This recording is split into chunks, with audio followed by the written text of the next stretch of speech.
إن الحمد لله نحمده ونستعينه ونستغفره ونعوذ بالله من شرور أنفسنا ومن سيئات أعمالنا من يهده الله فلا مضل له ومن يضلل فلا هادي له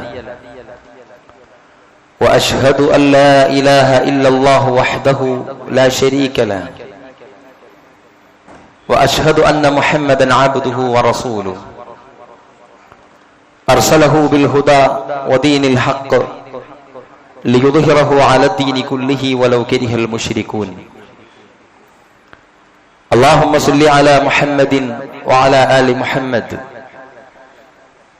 كما صليت على إبراهيم وعلى آل إبراهيم إنك حميد مجيد اللهم بارك على محمد وعلى آل محمد كما باركت على إبراهيم وعلى آل إبراهيم إنك حميد مجيد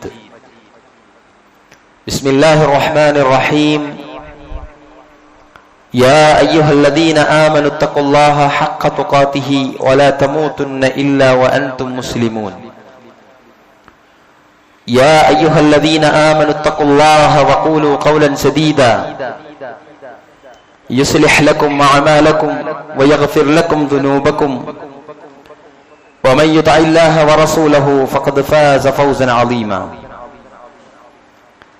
المال والبنون زينة الحياة الدنيا والباقيات الصالحات خير عند ربك ثوابا وخير أملا ആദരണീയരായ സത്യവിശ്വാസികളെ, വിശ്വാസിനികളെ, പ്രപഞ്ചനാഥനായ പടച്ച തമ്പുരാന്റെ വിധിവിലക്കുകൾ, അവന്റെ റസൂൽ മുഹമ്മദ് മുസ്തഫ സല്ലല്ലാഹു അലൈഹി വസല്ലമ നമുക്ക് പഠിപ്പിച്ചു തന്ന ചര്യകൾ ജീവിതത്തിന്റെ എല്ലാ വിഷയങ്ങളിലും പരമാവധി പാലിച്ചുകൊണ്ട് ജീവിക്കണമേ എന്ന് എന്നോടും നിങ്ങളോടും വളരെ ആത്മാർത്ഥമായി ഉപദേശിക്കുകയാണ്, വസിയത്ത് നൽകുകയാണ്. അത്തരുണത്തിൽ ജീവിതം മുന്നോട്ട് നയിക്കുവാനും അവസാനം റബ്ബുൽ ഇസ്സത്തിനെ കണ്ടുമുട്ടാനുമുള്ള തൗഫീഖ് നൽകി അള്ളാഹു നമ്മെ എല്ലാവരെയും അനുഗ്രഹിക്കുമാറാവട്ടെ. അള്ളാഹു മനുഷ്യനെ ഏറ്റവും നല്ല ഘടനയോടുകൂടിയിട്ടാണ് സൃഷ്ടിച്ചിട്ടുള്ളത്. ആ മനുഷ്യനെ പടച്ച തമ്പുരാൻ മറ്റു ജീവികളെക്കാളുമൊക്കെ ആദരിക്കുകയും ബഹുമാനിക്കുകയും ചെയ്തിട്ടുണ്ട്. വലഖദ് കറംനാ ബനി ആദം, ആദം സന്തതികളെ നാം ആദരിച്ചിരിക്കുന്നു, അള്ളാഹുവിന്റെ വാക്കാണ്. വിശിഷ്ടമായത് പടച്ച തമ്പുരാൻ മനുഷ്യനെന്ന ആ മഹാസൃഷ്ടിക്ക് അള്ളാഹു സുബ്ഹാനഹു വ തആല ഉപജീവനമായി നൽകി. ആ ജീവി, മനുഷ്യനെന്ന പടച്ച തമ്പുരാന്റെ ആ സൃഷ്ടി കഴിക്കുന്ന ഭക്ഷണങ്ങളൊക്കെ നിങ്ങൾ എടുത്തു നോക്ക്. ഏറ്റവും വൃത്തിയുള്ളതും ഏറ്റവും രുചിയുള്ളതും ഏറ്റവും ഉപകാരദായകമായതുമൊക്കെയായി അവൻ ഒരുപാട് ഭക്ഷണങ്ങൾ പടച്ച തമ്പുരാൻ ഒരുക്കി. മറ്റു സൃഷ്ടികളെക്കാൾ പടച്ച തമ്പുരാൻ മനുഷ്യനെ ഉത്തമനാക്കി. മനുഷ്യന് വേണ്ടി അള്ളാഹു ഒരുക്കിയ എല്ലാം അങ്ങനെയാണ്. നിങ്ങൾ ആലോചിച്ച് നോക്കിയേ, മനുഷ്യന്റെ വീട്, മനുഷ്യന്റെ വാഹനം, മനുഷ്യന്റെ ഭക്ഷണം, മനുഷ്യന്റെ എല്ലാ സംവിധാനങ്ങളും ഇതര ജീവികളിൽ നിന്ന് ഏറ്റവും മനോഹരമാക്കിയിട്ടാണ് പടച്ച തമ്പുരാൻ സംവിധാനിച്ചിട്ടുള്ളത്. വമാ മിൻ ദാബത്തിൻ ഫിൽ അർളി ഇല്ലാ അലല്ലാഹി റിസ്ഖുഹാ, അങ്ങനെ തുടങ്ങുന്ന ഒരു ആയത്തുണ്ട് പരിശുദ്ധ ഖുർആനിൽ. അല്ലാഹു സുബ്ഹാനഹു വ തആല ഒരു മനുഷ്യനെ പടക്കുമ്പോൾ അവന് ജീവിക്കാൻ ഉതകുന്ന എല്ലാ സംവിധാനങ്ങളും ഭൂമിയിൽ ഒരുക്കിയിട്ടാണ് അത്രേ ഒരു മനുഷ്യനെ ജനിപ്പിക്കുക. അയാൾക്ക് മരണം വരെ ജീവിക്കാനുള്ള എല്ലാ ഒത്താശകളും ഈ ഭൂമിയിൽ സംവിധാനിച്ചിട്ടാണ് പടച്ച തമ്പുരാൻ അയാളെ ഒരുക്കുക. സുബ്ഹാനല്ലാഹ്. ഈ ഒരു ആയത്തിന്റെ വിശദീകരണങ്ങൾ വായിച്ചാൽ പ്രിയപ്പെട്ടവരെ, നമുക്കുള്ളതൊക്കെയും അല്ലാഹ് സംവിധാനിച്ചിട്ടാണ് നമ്മളെ പടച്ച തമ്പുരാൻ ഇവിടേക്ക് കൊണ്ടുവന്നത്. നമുക്കറിയാം, ഇന്ന് ജീവിച്ചു കൊണ്ടിരിക്കുന്ന നമ്മുടെ മക്കൾ, അവര് കാണിക്കുന്ന ബുദ്ധി വൈഭവങ്ങൾ, അവരുടെ വിദഗ്ധത നമ്മൾ പലപ്പോഴും അത്ഭുതത്തോടെ കാണാറുണ്ട്. നമ്മെക്കാളും അവർക്ക് ഇന്നത്തെ ആധുനിക സംവിധാനത്തിൽ നമ്മൾ ഉപയോഗിക്കുന്ന മൊബൈൽ ഫോൺ അടക്കമുള്ള സംഗതികൾ അവർ നിഷ്പ്രയാസം ഉപയോഗിക്കുന്നത് കാണുമ്പോൾ നമ്മൾ അത്ഭുതപ്പെടുകയാണ്.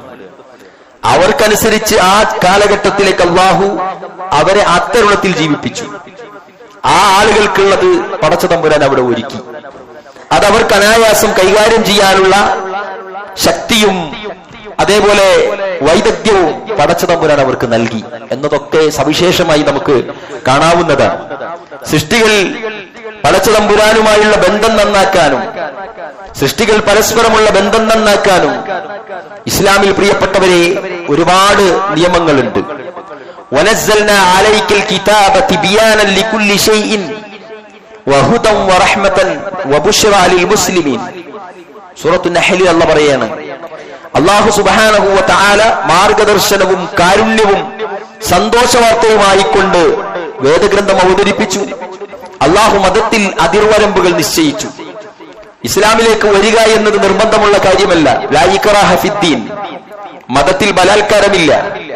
പക്ഷെ മതത്തിലേക്ക് വന്നു കഴിഞ്ഞാൽ അല്ലെങ്കിൽ മതത്തിൽ പ്രവേശിക്കണം, ഒരു മതാലിയായി ജീവിക്കണം, അള്ളാഹുവിന്റെ അടിമയാകണമെന്ന് തീരുമാനിച്ച ഒരാൾക്ക് ഇസ്ലാമിൽ ചില നിയമങ്ങൾ പാലിക്കേണ്ടതുണ്ട്, ചില വിശ്വാസങ്ങൾ നിലനിർത്തിപ്പോരേണ്ടതുണ്ട്, ചില സംജ്ഞകളെ അയാളുടെ ജീവിതത്തിൽ അയാൾ ഉൾക്കൊള്ളേണ്ടതുണ്ട്.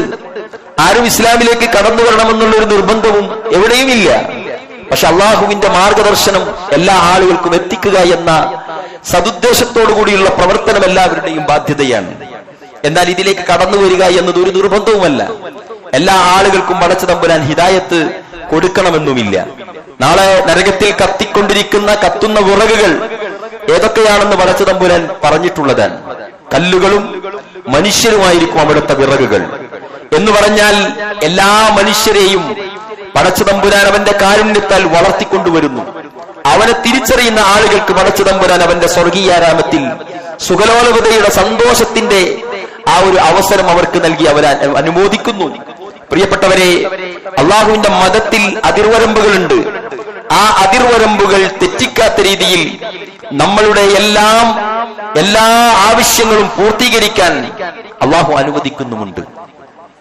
ഈ പറഞ്ഞതിൽ പ്രത്യേകമായ ഒരു വകുപ്പാണ് സാമ്പത്തിക രംഗം എന്നത്. നമുക്കെല്ലാവർക്കും അറിയാം, ധനം സമ്പാദിക്കുക, ചെലവഴിക്കുക എന്നത് അല്ലാഹു സുബ്ഹാനഹു വ തആല പടച്ച തമ്പുരാന്റെ കാരുണ്യത്തിന്റെ ഒരു ചെറിയ അംശമാണ് ഇന്ന് നമ്മൾ ഈ സുഖിച്ചുകൊണ്ടിരിക്കുന്ന, ഉപയോഗിച്ചുകൊണ്ടിരിക്കുന്ന, ചെലവഴിച്ചുകൊണ്ടിരിക്കുന്ന, സമ്പാദിച്ചുകൊണ്ടിരിക്കുന്ന സമ്പത്ത് എന്നത്. അള്ളാഹുവിന്റെ ഖജനാവിലെ ഏറ്റവും ചെറിയൊരു ശതമാനമാണ് ഇന്ന് ലോകത്താകമാനം പടർന്നു കിടക്കുന്ന സമ്പത്തിന്റെ അംശം എന്നത് നമ്മൾ ചിന്തിക്കേണ്ടതുണ്ട്. അതിർവരമ്പുകൾ തെറ്റിക്കാത്ത രീതിയിൽ അതിനെ ഉപയോഗിക്കുക എന്നത് സത്യവിശ്വാസിയുടെ ബാധ്യതയാണ്. ഹറാമും ഹലാലും നോക്കാതെ സമ്പാദിക്കുന്നതിനെ ഇസ്ലാം പ്രത്യേകമായി താക്കീത് ചെയ്തിട്ടുണ്ട്. അല്ലെ, അല്ലാഹുവിന്റെ ഖുർആൻ പറഞ്ഞു, യാ അയ്യുഹല്ലദീന ആമനൂ ഖുലൂ മിൻ ത്വയ്യിബാതി മാ റസഖ്നാകും വഷ്കുറൂ ലില്ലാഹ് ഇൻ കുൻതും ഇയ്യാഹു തഅബുദൂൻ. പരിശുദ്ധ ഖുർആനിൽ നമുക്ക് കാണാൻ കഴിയും, എന്താണ്? യാ അയ്യുഹല്ലദീന ആമനൂ, സത്യവിശ്വാസികളെ, നിങ്ങൾക്ക് നൽകിയിട്ടുള്ള വിശിഷ്ടമായ വസ്തുക്കളിൽ നിന്ന് നിങ്ങൾ തിന്നുകൊള്ളുവിൻ, നിങ്ങൾ അല്ലാഹുവിന് നന്ദി കാണിക്കുവിൻ, ഭൂമിയിലുള്ള ഏറ്റവും സവിശേഷമായത് ഭക്ഷിക്കാൻ. ഇനിയോ അള്ളാഹുവിന്റെ പരിശുദ്ധ ഖുർആനിൽ അതേ സൂറത്തിൽ അല്ലാഹു പറയുന്നുണ്ട്, യാ അയ്യുഹന്നാസ്, മനുഷ്യരെ, കുലൂ മിമ്മാ ഫിൽ അർള്, നിങ്ങൾ ഭൂമിയിലുള്ളത് ഭക്ഷിക്കുക, ഹലാലൻ ത്വയ്യിബ, ഹലാലായതും ത്വയ്യിബായതും നിങ്ങൾ ഭക്ഷിക്കുക, അനുവദിക്കപ്പെട്ടതും വിശിഷ്ടവുമായത് നിങ്ങൾ ഭക്ഷിക്കുക. അല്ലാഹുവിന്റെ ഖുർആൻ പറയാണ്, യാ അയ്യുഹന്നാസ് കുലൂ മിമ്മാ ഫിൽ അർളി ഹലാലൻ ത്വയ്യിബ വലാ തത്തബിഉ ഖുതുവാതി ശൈത്താൻ, നിങ്ങൾ പിശാചിന്റെ കാലടികളെ പിൻപറ്റരുത്. ഇന്നഹു ലക്കും അദുവ്വുൻ മുബീൻ, നിശ്ചയമായും അവൻ പിശാച് നിങ്ങൾക്ക് വ്യക്തമായ ശത്രുവാണ്, കഠിനനായ ശത്രുവാണ്. അതുകൊണ്ട് അവനെ പിൻപറ്റരുത്. കുലു മിമ്മാ ഫിൽ അർളി ഹലാലൻ ത്വയ്യിബ, വിശിഷ്ടമായതും അനുവദിക്കപ്പെട്ടതും. പ്രിയപ്പെട്ടവരെ, ആലോചിച്ച് നോക്ക്, അല്ലാഹു സുബ്ഹാനഹു വ തആല ഭൂമിയിൽ ഒരുപാട് സംഗതികൾ പടച്ചു വെച്ചിട്ടുണ്ട്. സത്യവിശ്വാസികളോട് പറഞ്ഞു, കുലൂ മിമ്മാ ഫിൽ അർളി കുലൂ മിൻ ത്വയ്യിബാതി മാ റസഖ്നാകും വഷ്കുറൂ ലില്ലാഹ്. അല്ലാഹു മനുഷ്യരെ, സത്യവിശ്വാസികളെ വിളിച്ചുകൊണ്ട് പറഞ്ഞത്, നിങ്ങൾക്ക് നൽകിയിട്ടുള്ള വിശിഷ്ടമായതിൽ നിന്ന് നിങ്ങൾ ഭക്ഷിച്ചുകൊള്ളുക. മനുഷ്യരെ വിളിച്ചിട്ട് പറഞ്ഞു, കുലൂ മിമ്മാ ഫിൽ അർളി ഹലാലൻ ത്വയ്യിബ, വിശിഷ്ടമായതും അനുവദിക്കപ്പെട്ടതും നിങ്ങൾ ഭക്ഷിക്കുക. നമ്മളെല്ലാവരും ശ്രദ്ധിക്കേണ്ടതാണത്. ഭക്ഷിക്കുക എന്ന് പറഞ്ഞാൽ ഭക്ഷിക്കാൻ വേണ്ടി നമ്മൾ സമ്പാദിക്കുന്ന സമ്പാദ്യത്തിൽ പോലും ഹലാൽ ഉണ്ടായിരിക്കണം, അതിൽ വ്യക്തതയുണ്ടായിരിക്കണം. അതിൽ ഈ പറഞ്ഞ ഏറ്റവും നല്ല 2 കണ്ടീഷനുകൾ എന്തൊക്കെയാണത്? 1 അനുവദിക്കപ്പെട്ടതായിരിക്കണം, 2 വിശിഷ്ടമായതായിരിക്കണം. ഇതേ നമ്മൾ സമ്പാദിക്കാവൂ പ്രിയപ്പെട്ടവരെ. അവിടെയെല്ലാം കൃത്യമായ സൂക്ഷ്മത സത്യവിശ്വാസിക്ക് നിർബന്ധമാണ്. ഇനിയോ സമ്പാദിക്കുന്നിടത്ത് ഹലാൽ ആവണമെന്ന് പറഞ്ഞു. പല ആളുകൾക്കും പലപ്പോഴും അത്തരം കാര്യങ്ങളിൽ സൂക്ഷ്മത കുറഞ്ഞു പോകാറുണ്ട്. നമ്മളെല്ലാവരും ശ്രദ്ധിക്കുക, സമ്പാദിക്കുന്നത് ഹലാലായതായിരിക്കണം. ആവേശത്തിൽ അതല്ലെങ്കിൽ സാമ്പത്തികമായ ആവശ്യത്തിന്റെ വെപ്രാളത്തിൽ പലപ്പോഴും സമ്പാദിക്കുന്ന രൂപം തെറ്റിപ്പോകുന്നുണ്ടോ എന്ന് നമ്മൾ പരിശോധിക്കണം. ആളുകളുടെ അത്യാവശ്യങ്ങളെ സമ്പത്താക്കി മാറ്റുന്ന ആളുകളുണ്ട്. ചില കാര്യങ്ങൾക്ക്, ചില വിഷയങ്ങൾക്ക്, ചില സാധനങ്ങൾക്ക് പ്രത്യേകമായ ഒരു ഡിമാൻഡ് ഉണ്ടാക്കുന്നു. അത് പൂഴ്ത്തി വെച്ചിട്ടോ മറ്റോ പ്രത്യേകമായ ഡിമാൻഡ് ഉണ്ടാക്കുന്നു. നിങ്ങൾ ഇവിടെ നിന്ന് വാങ്ങാതെ എന്നോട് വാങ്ങിയിട്ടില്ലെങ്കിൽ നിങ്ങൾക്ക് ഇന്ന നാട്ടിൽ പോയാലേ അത് കിട്ടുകയുള്ളൂ, അതുകൊണ്ട് ആ പൈസയും കൂടി എനിക്ക് തന്നാൽ ഞാൻ തരാം എന്ന നിലക്ക് ആളുകളെ ചൂഷണം ചെയ്തുകൊണ്ട് കച്ചവടം ചെയ്യുന്ന ആളുകളുണ്ട്. അതുപോലെ തന്നെ അറിവില്ലാത്ത ഒരാളെ കിട്ടിയാൽ അയാളെ അന്യനെന്ന നിലക്ക്, സ്ഥിരം വരാത്ത ഒരാളെന്ന നിലക്ക് പറ്റിക്കുന്ന ആളുകളുണ്ട്. പ്രിയപ്പെട്ടവരെ, ഇവിടെയൊക്കെയും നമ്മൾ ശ്രദ്ധിക്കേണ്ടത്, അല്ലാഹു സുബ്ഹാനഹു വ തആലയുടെ ഒരു അടിമ നമ്മളുടെ സ്ഥാപനത്തിലേക്ക് കടന്നു വന്നാൽ പടച്ച തമ്പുരാൻ എന്നെ പരീക്ഷിക്കാൻ വേണ്ടി കൊണ്ടുവന്ന അടുത്ത ആളാണ് ഇയാളെന്ന് ചിന്തിക്കാൻ സത്യവിശ്വാസികളായ നമുക്ക് സാധിക്കണം. ഈ വന്നവൻ അല്ലാഹു എന്നെ പരിശോധിക്കാനായി വന്ന അടുത്ത ആളാണ്. ഞാൻ ഇവനെ എങ്ങനെ ഡീൽ ചെയ്യുന്നു എന്ന് നോക്കാൻ, ഞാൻ ഇവനെ എങ്ങനെ ചൂഷണം ചെയ്യുന്നു എന്ന് പരിശോധിക്കാൻ, ഞാൻ ഇവനോട് ഹലാലായതല്ലാത്ത വല്ലതും സമ്പാദിക്കുമോ എന്ന് നോക്കാൻ, അതിനാണ് പടച്ച തമ്പുരാൻ ഒരുവനെ കൊണ്ടുവന്നത് എന്ന് ചിന്തിക്കാൻ സത്യവിശ്വാസികളായ സഹോദരങ്ങളെ നമുക്ക് സാധിക്കണം. ഇനിയോ സമ്പത്ത് എന്നത് നിങ്ങൾക്കറിയാം എല്ലാവർക്കും ആവശ്യമുള്ള ഒന്നാണ്. എല്ലാവരും ചെലവഴിക്കാറുണ്ട്. പാവപ്പെട്ടവനും പണക്കാരനുമെല്ലാം ഒരേ ഡ്രസ് കോഡിൽ ജീവിക്കുന്ന ഒരു ലോകത്താണ് നമ്മൾ ജീവിക്കുന്നത്. നിങ്ങൾ ചിന്തിച്ചു നോക്കിയേ, ഏറ്റവും ചെറിയ കൂലിയിൽ ജീവിക്കുന്ന ഒരു രക്ഷിതാവിന്റെ കുട്ടിയും കോടീശ്വരനായ ഒരു മനുഷ്യന്റെ കുട്ടിയും ഒരേ യൂണിഫോമിൽ അല്ലേ, ഒരേ ഭക്ഷണം കഴിക്കുന്നു. സവിശേഷമായ ഒരുപാട് വിശേഷങ്ങൾ ഒരുപോലെ അവർ പങ്കുവെക്കുന്നു. എന്നാൽ സാമ്പത്തികമായ ആവശ്യങ്ങളിൽ ഓരോരുത്തരും പല തട്ടുകളിലാണ്. ചില ആളുകൾക്ക് ചെറിയൊരു ശമ്പളത്തിൽ ജീവിതം മുന്നോട്ട് കൊണ്ടുപോകാൻ കഴിയുന്നു. ചില ആളുകൾക്ക് ഒരുപാട് വരുമാനമുണ്ടായിട്ടും മനസ്സമാധാനമില്ല, മനസ്സമാധാനത്തോടെ കിടക്കാൻ കഴിയാത്തവരായിട്ട് അവർ മാറുന്നു. മനസ്സിലായില്ലേ? ചെറിയ തെരുവോരങ്ങളിൽ കച്ചവടം ചെയ്യുന്നവന്റെ സന്തോഷം വലിയ കോടീശ്വരന്മാർക്ക് ലഭിക്കാതെ പോകുന്നു. അവിടെയാണ് നമ്മൾ ചിന്തിക്കേണ്ടത്, സമ്പത്തല്ല സമാധാനം. ലൈസൽ ഐന അൻ കസറത്തുല്ലാഹു വലകിന്നൽ ഐന ഐനൻ നഫ്സ്. അല്ലാഹുവിന്റെ റസൂൽ സല്ലല്ലാഹു അലൈഹി വസല്ലം സമ്പത്തിന്റെ ആധിക്യമല്ല സമാധാനം, മനസ്സിന്റെ ശാന്തതയാണ് സമാധാനം എന്ന് അല്ലാഹുവിന്റെ റസൂൽ സല്ലല്ലാഹു അലൈഹി വസല്ലം നമുക്ക് പഠിപ്പിക്കുന്നു. ഇവിടെയാണ് നമ്മൾ ശ്രദ്ധിക്കേണ്ടത്. അത്തരം കാര്യങ്ങളിൽ ഏറ്റവും നല്ല സൂക്ഷ്മത നമുക്ക് വേണം. നമ്മുടേതല്ലാത്തത് നമുക്ക് വേണ്ട, നമുക്ക് അല്ലാഹു നൽകാത്തത് നമുക്കുള്ളതല്ല, നമ്മളിൽ നിന്ന് അല്ലാഹു എടുത്തു കളഞ്ഞത് നമുക്ക് വേണ്ടിയിട്ടുണ്ടാക്കിയതായിരുന്നില്ല, അതുകൊണ്ട് അത് എടുത്തു മാറ്റപ്പെട്ടു. നമുക്ക് കിട്ടാത്തത് പടച്ചതമ്പുരാൻ നമുക്ക് വേണ്ടി വിധിച്ചതല്ല. മറ്റുള്ളവന് കിട്ടിയിട്ടുള്ളത് അല്ലാഹു അവന് അതായിരിക്കും നൽകാൻ ഉദ്ദേശിച്ചത്, മറ്റെന്തൊക്കെയോ അവന് ലഭിച്ചേക്കില്ല. എനിക്ക് ചിലപ്പോൾ ആയുസ്സായിരിക്കും. ആലോചിച്ച് നോക്കിയേ, പല ആളുകളുടെയും പലപ്പോഴുമുള്ള മനസ്സമാധാനത്തിന്റെ പ്രശ്നം അതാണ്. എല്ലാം മറ്റേയാൾക്ക് കിട്ടിയിട്ടുണ്ട്, കുട്ടികളും അയാൾക്കുണ്ട്, വീടും അയാൾക്കുണ്ട്, അയാൾ എന്ത് കച്ചവടം തുടങ്ങിയാലും ഭയങ്കര കച്ചവടമാണ്, അയാൾക്ക് നല്ല വരുമാനമുണ്ട്, മക്കളൊക്കെ ഭയങ്കര ഭംഗിയുണ്ട്, ആരോഗ്യമുണ്ട്, വാഹനമുണ്ട്, എനിക്കിതൊന്നുമില്ല എന്ന് ചിന്തിക്കുന്ന ആളുകൾ. പ്രിയപ്പെട്ടവരെ, നിങ്ങൾ ആലോചിച്ച് നോക്കി, അള്ളാഹുവിന്റെ നിയാമത്തുകളിൽ എന്തൊക്കെയാണുള്ളത്? അള്ളാഹുവിന്റെ നിയാമത്തുകളിൽ പെട്ടതാണ് മക്കൾ. അള്ളാഹുവിന്റെ നിയാമത്തുകളിൽ ഏറ്റവും സവിശേഷമായതാണ് ഹിദായത്ത്. ഇത് അയാൾക്ക് കിട്ടിയിട്ടുണ്ടോ എന്ന് ആലോചിക്ക്. ചിലപ്പോൾ അത് അയാൾക്ക് കിട്ടിയിട്ടുണ്ടാവില്ല. മക്കൾ ചിലപ്പോൾ അയാൾക്ക് കിട്ടിയിട്ടുണ്ടാവില്ല. ഇനി കിട്ടിയാൽ തന്നെ ചിലപ്പോൾ അയാൾക്ക് ഉപകരിച്ചിട്ടുണ്ടാവില്ല, സ്വാലിഹീങ്ങളായിട്ടുണ്ടാവില്ല. പോയില്ലേ? ഇനിയോ ചിലപ്പോൾ അയാൾക്ക് സമ്പത്ത് കിട്ടിയിട്ടുണ്ടാകും, അയാൾക്ക് ആയുസ് ചിലപ്പോൾ കൊടുത്തിട്ടുണ്ടാവില്ല, ചിലപ്പോൾ അയാൾക്ക് ആയുസ് കൊടുത്തിട്ടുണ്ടാവും, പക്ഷെ ആരോഗ്യം അള്ളാഹു ഒരു പക്ഷെ അയാൾക്ക് കൊടുത്തിട്ടുണ്ടാവില്ല. മനസ്സിലായോ? നീ ആയുസ്സും ആരോഗ്യവും സമ്പത്തും കൊടുത്ത അയാളുടെ ദാമ്പത്യം വൻ പരാജയമായിരിക്കും. എത്ര ആളുകൾ നമുക്ക് എണ്ണാൻ കഴിയും പ്രിയപ്പെട്ടവരെ. കച്ചവട സ്ഥാപനങ്ങളിൽ നിന്ന് രാവിലെ വന്ന് രാത്രി ഏറ്റവും വൈകിപ്പോകുന്ന ഒരു കച്ചവടക്കാരന്റെ മനോഗതം നമുക്കറിയില്ല. അവൻ സമ്പാദിച്ചു കൂട്ടുവാനുള്ള ആവേശത്തിലാവണമെന്നില്ല ആ കടയിലിരിക്കുന്നത്. സമാധാനത്തിന്റെ ഗേഹമെന്ന് അല്ലാഹുവിന്റെ റസൂൽ പറഞ്ഞ മസ്കൻ, ശാന്തിഗ്രഹം എന്ന് പറഞ്ഞ അവന്റെ വീട്ടിലേക്ക് അവന് കയറി ചെല്ലാൻ പറ്റാത്തത്ര പ്രശ്നങ്ങൾ ഉള്ളത് കൊണ്ടായിരിക്കും അവൻ രാത്രിയുടെ അന്ത്യയാമങ്ങളിലോളം കച്ചവടം ചെയ്ത് കടയിലിരിക്കുന്നത്. നമുക്കറിയില്ല. നമ്മൾ പറയും അവൻ കച്ചവടം ചെയ്ത് സമ്പാദിക്കുകയാണ്. മനസ്സമാധാനം വീട്ടിൽ കിട്ടാഞ്ഞിട്ട് കടയിൽ സമയം ചെലവഴിക്കുന്നവരായിരിക്കും. ഒന്നും നമുക്കറിയില്ല പ്രിയപ്പെട്ടവരെ. ഓരോരുത്തർക്കും അല്ലാഹു അവൻ കാരുണ്യവാനാണ്. ഒരുത്തൻ ഒരുപാട് കൊടുക്കുകയും മറ്റൊരുത്തനെ വല്ലാതെ പ്രയാസപ്പെടുത്തുകയും ചെയ്യുന്ന സിസ്റ്റം അള്ളാഹുവിന്റെ അടുക്കലില്ല. അള്ളാഹു പരിശോധിക്കും, അള്ളാഹു പരീക്ഷിക്കും, അള്ളാഹു ചിലർക്ക് നൽകും. ഓരോരുത്തർക്ക് എന്താണ് വേണ്ടതെന്ന് കൃത്യമായി അറിയുന്ന ഏറ്റവും നല്ല ജഡ്ജ്മെന്റ് അവർ അള്ളാഹു നിർവഹിക്കുന്നു. ചില ആളുകൾക്ക് മക്കൾ കുറെ എണ്ണമാണ് നല്ലതെന്ന് തീരുമാനിച്ചാൽ അള്ളാഹു അവർക്ക് നൽകും. ചില ആളുകൾക്ക് ആയുസ് വേണമെന്നുള്ള തീരുമാനിച്ചാൽ അള്ളാഹു അവർക്ക് നൽകും. സൂറത്ത് ഹജ്ജിലെ 3-ാമത്തെ വചനത്തിൽ നിങ്ങൾ കണ്ടില്ലേ എന്താ പറഞ്ഞത്? ഗർഭാശയത്തിലെ കുട്ടികളുടെ വളർച്ചാഘട്ടങ്ങളൊക്കെ എന്നിട്ട് പറഞ്ഞിട്ട് അള്ളാഹു സുബ്ഹാനഹു വ തആല പറഞ്ഞു, വമിൻകും മൻ യുതവഫാ. ഗർഭാശയത്തിലെ കുട്ടി ഉണ്ടായി, ആ 3 പാടകൾക്കുള്ളിൽ സംരക്ഷിക്കപ്പെട്ടു. അതിങ്ങനെ മാംസപിണ്ഡമായി, അത് രൂപം പ്രാപിച്ചു, അത് വലിയ ഒരു ശിശുവായി, എന്നിട്ട് അത് പുറത്തേക്ക് വന്നു, എന്നിട്ട് അതിന്റെ ശൈശവഘട്ടം, അതിന്റെ ബാല്യം, അതിന്റെ കൗമാരം, എന്നിട്ട് അല്ലാഹു പറയാണ് വമിൻകും മൻ യുതവഫാ. ചില ആളുകൾ പെട്ടെന്ന് മരിക്കുന്നു.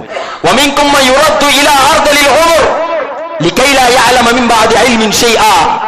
ചില ആളുകളെ പടച്ച തമ്പുരാൻ അങ്ങേയറ്റം ഒരുപാട് വർഷങ്ങൾ ജീവിപ്പിക്കും. അതിൽ ഖുർആൻ പറഞ്ഞ പ്രയോഗം എങ്ങനെയാണെന്നറിയോ? വമിൻകും മൻ യുറദ്ദു ഇലാ അർദലിൽ ഉമർ ലികൈ ലാ യഅലമ മിൻ ബഅദി ഇൽമിൻ ശൈആ.